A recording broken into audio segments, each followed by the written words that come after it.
Midnight. All right, so track 3 on the record is a song called Midnight at a Red Light.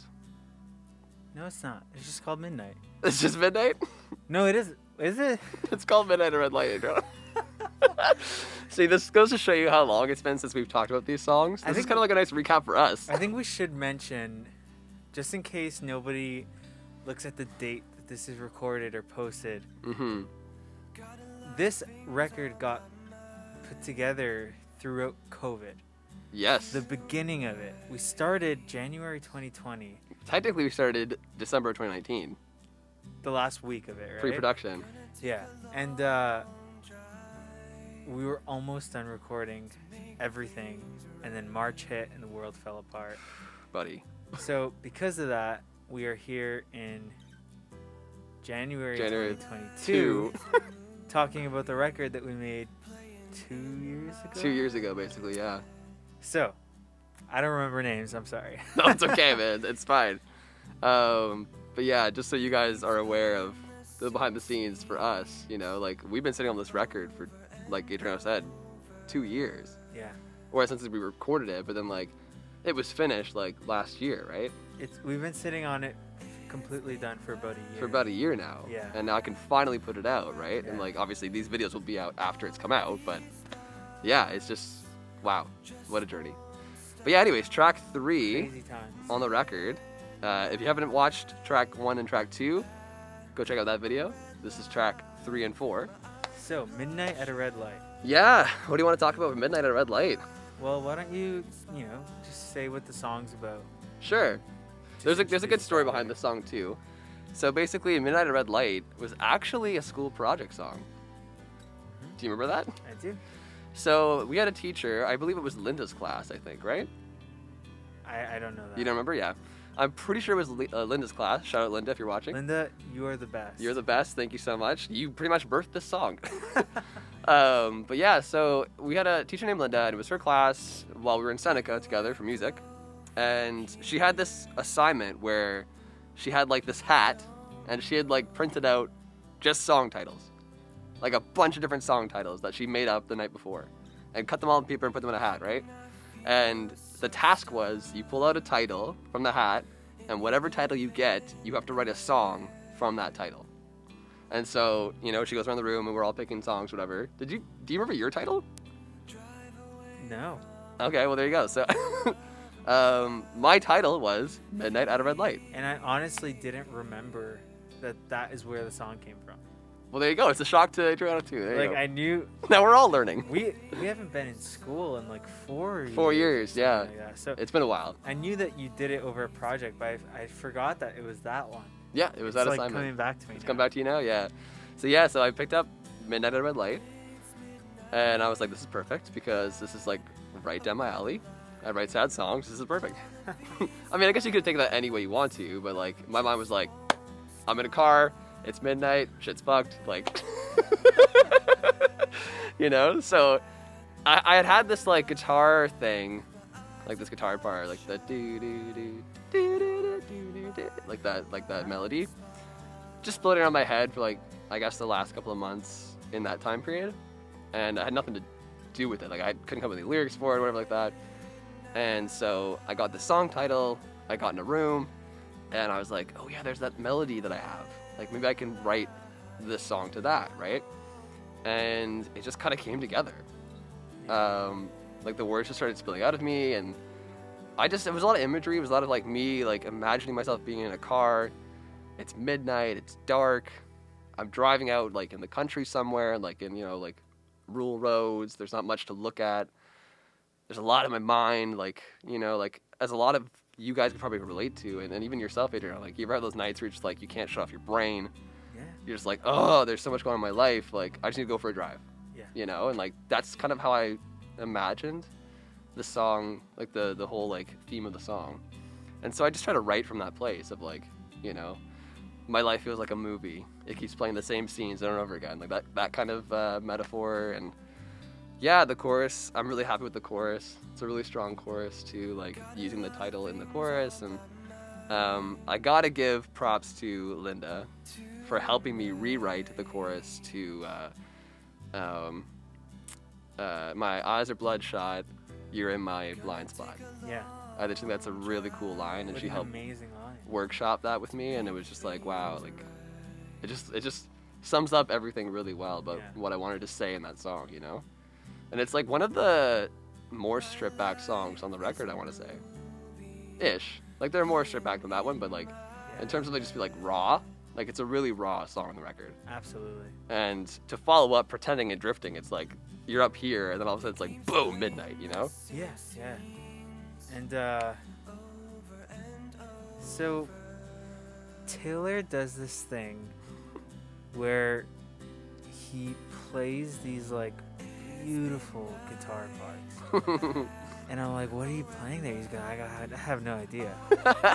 And I'm like, I just like, there's something about like the chords and the way that he plays them. And like, kudos to you, because you have a very distinctive guitar sound. Thank you. That's very sweet to say. When you play these chords, they're just like, not, like I don't know anything else that sounds like them. And they're so you and just lend so well to your vibe. Thank you. So when Taylor first brought this song to pre-pro, I hadn't heard it in like a year or so since school. It had been a while, yeah. And I was just very excited. I just said, I knew exactly where your head was at and where you wanted the song to go. And like, I think it came together very well. I think that's one of the songs on the record, Adriano, that came together pretty quickly. Oh yeah. Like we both kind of like you said, on the same page. You got the vibe right away. Yeah. And we were both like, yeah, we were both said yes to a lot of things. We're like, that's it, yep, that's it, that. And it's like, all the parts just kind of came together really naturally. Some songs just like work and like get put together quickly, and you just go, Yep, and that's a song. Yeah. Like and there's. That was Midnight. That was just Midnight. Yeah, absolutely, man. Like. See, that's why I get confused. Like we just talk about it and we go, yeah, it's Midnight. That's why you think it's Midnight. I'm like, wait, what's it? It would be a shorter title than Yeah. Midnight in Red Light, but yeah. No, I agree, man. It's just one of those songs that came together pretty quickly. Yeah. And like, there was no forcing, there was no pushing and pulling. It was just kind of like, this is what it is. Yeah. And everything that we thought of fit the vibe, and it just created this like beautiful picture. Like when I listen back to that song now, and like viewers, if you're listening at midnight, and like it just paints this picture. Like you're just there. Like with all the ambient work we put into it, like the synth part is so cool. Yeah. Like I guess we like took the most time on that, I'd say, honestly. Just like really creating the space around The atmosphere. Song. Yeah, like creating that image, that wide image, right? Because it's basically just guitar and vocals. Right? Like, so yeah, with songs like that, it's like, obviously, how do we make it a little bit more intriguing and like impactful? And like I think, like we said, it's just one of those that came together. The cello part that you put on it, very cool. Was like, just so like it belongs where it is. Yeah, no, it's awesome. And for anybody who thinks that we played cello, no, the cello part you programmed on it. I programmed the cello. Beautiful. Yeah, I wish we'd talked about in pre-pro getting a real cello player, and I was like, it was discussed, and I was like, how much is that going to cost to hire a cello player? And it was like just out of our budget, unfortunately. But Taylor, so one of my favorite things about my friendship with Taylor is we generally we talk a lot, and I think it may be fair to say we're both dreamer type personalities. Absolutely. So Absolutely. When we first start talking of an idea, like we just run with it and like, oh my god, we should record the piano in a church. That was an idea like too. A Yeah. stairwell, and oh, we should hire a fucking symphony. Like we didn't say that, but like just so it would many have got like, there. It would have got cool there. ideas, and obviously with COVID restraints and monetary restraints, certain things got programmed. Yeah. But nonetheless, still sounds nice though. I The think cello part still sounds great. Everything certainly came together well. Yeah, and I'd be remiss to say Cassie did a wonderful job on piano on that song. Oh my gosh. Like she killed it. Cause that's like one of the main songs. There's a couple of main songs on this record that have a shining moment for Cassie on the piano. Yeah. This is definitely one of them. Like she killed it. And there's just like, shout out to you, Cassie. Yeah, Cassie, like, you're watching. there's something about the way that Cassie plays that just has a vibe to it. And like, you know, that is one of the things that we said we won't budge on in just programming a piano part, because No. something like that, when you get a talented piano player like Cassie, it just completely adds all of this like weight and like passion, and it like, Yeah. you're completely right. That song is not that song without that piano part. It ties it all together. Yeah. It creates that foundation for the ambience to sit on. Absolutely. And without that there, the emotion isn't there. Right? Like I carried a lot of emotion in the guitar part and my singing, obviously, like the story. Like the story is there, but it captures that extra essence of sadness with her piano playing. You know, like it's that emotion in her playing. And the funny thing about that too, Adriano, is that like, and for you guys watching, obviously, that was 2 rehearsal sessions with Cassie. That's it. I went over to her house. We practiced it twice. She came to the studio and did it. Amazing. I was like, oh, great. That's amazing. Like, she just goes to show how talented of an artist she is. It's phenomenal. You know, like every like, let me just say now, everybody that ever touched this record is phenomenal. And I owe them everything, because what you hear on the record is a product of my amazing friends. And the songs that I built, obviously. And there's something very special about that. Absolutely. Because obviously, you're an amazing guy to have so many talented people that love you enough to want to have a hand in the project. Of course. And Thank you. we're both very fortunate to have just so many talented friends. Absolutely. That made this project so much easier Yeah. than having to go find somebody that we didn't know, right? And, you know, that's something that I remember we both discussed is, like, yeah, sure, Taylor and I can get in a room and do everything ourselves if we want to. Yep.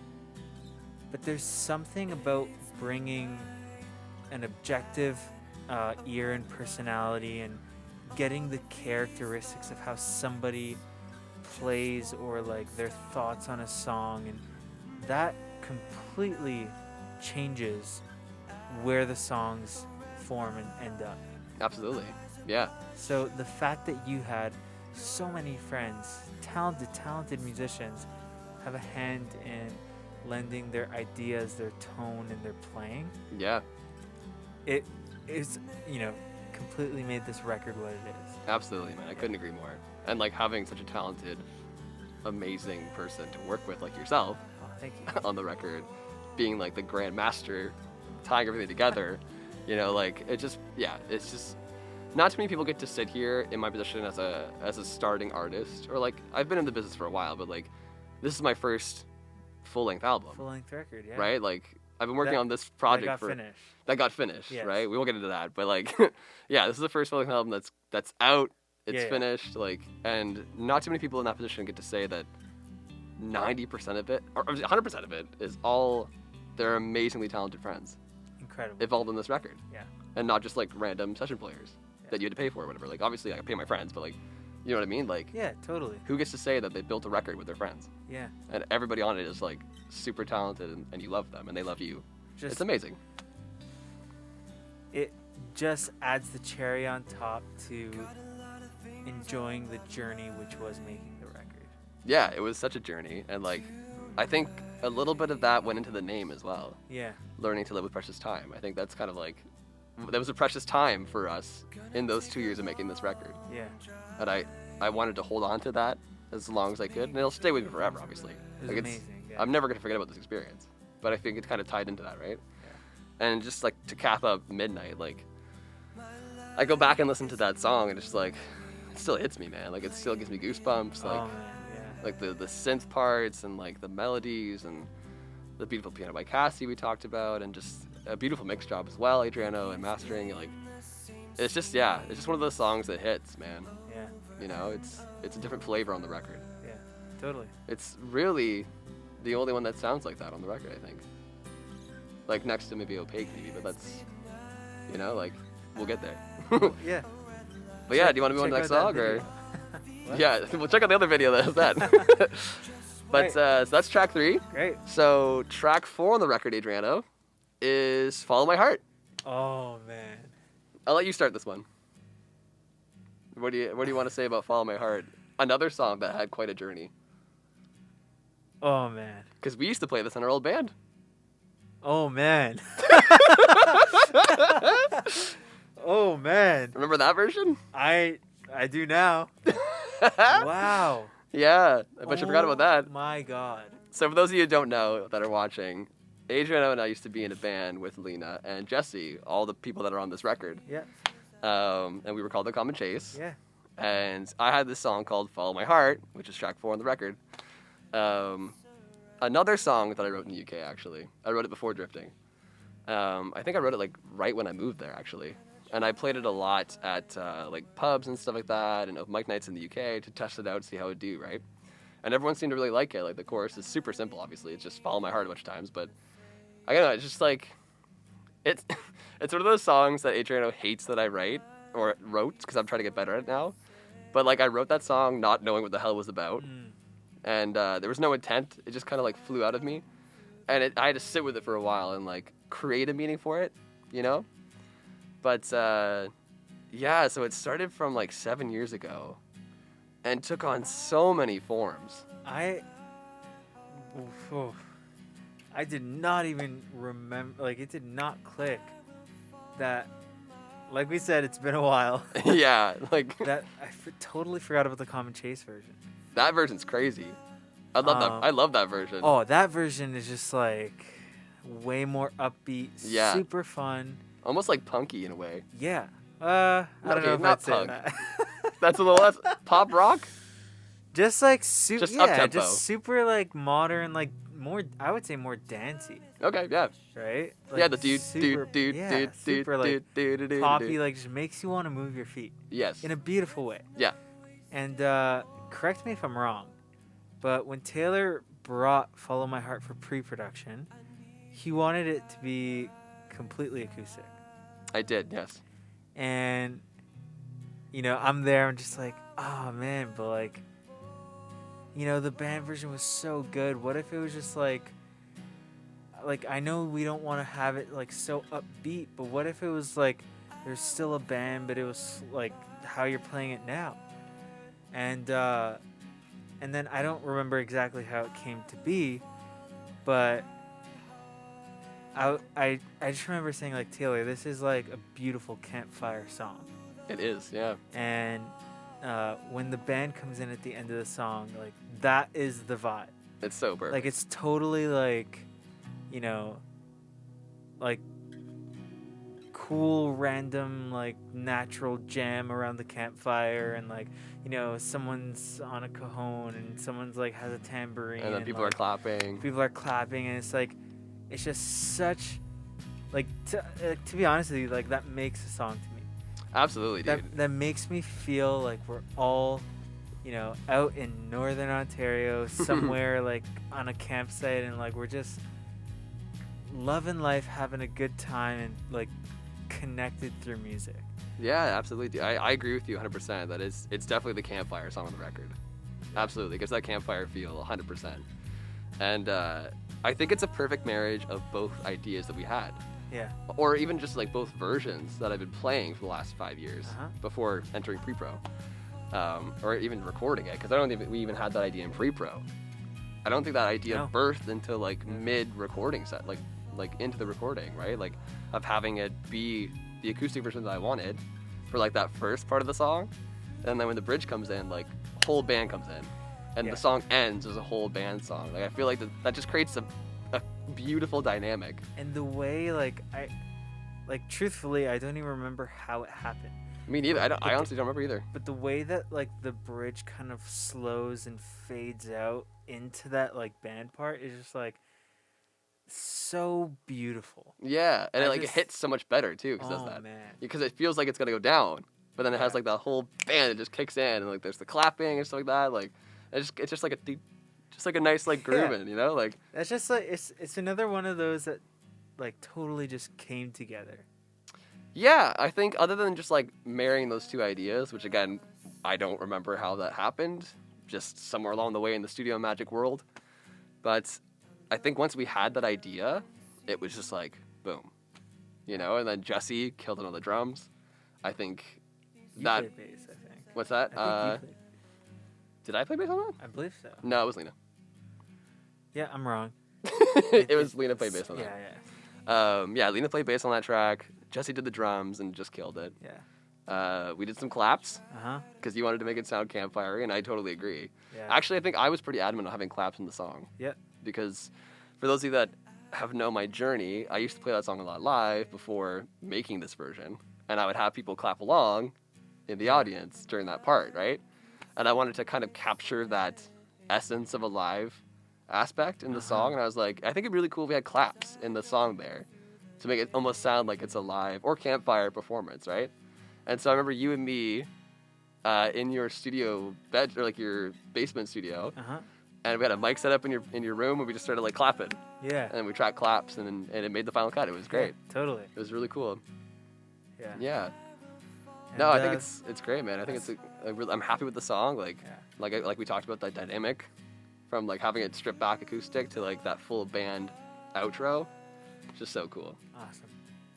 All right. So thank you for watching part 2. Part 2. Head over to part 3 to watch track 5 and 6. That's it. 5 and 6. Cool.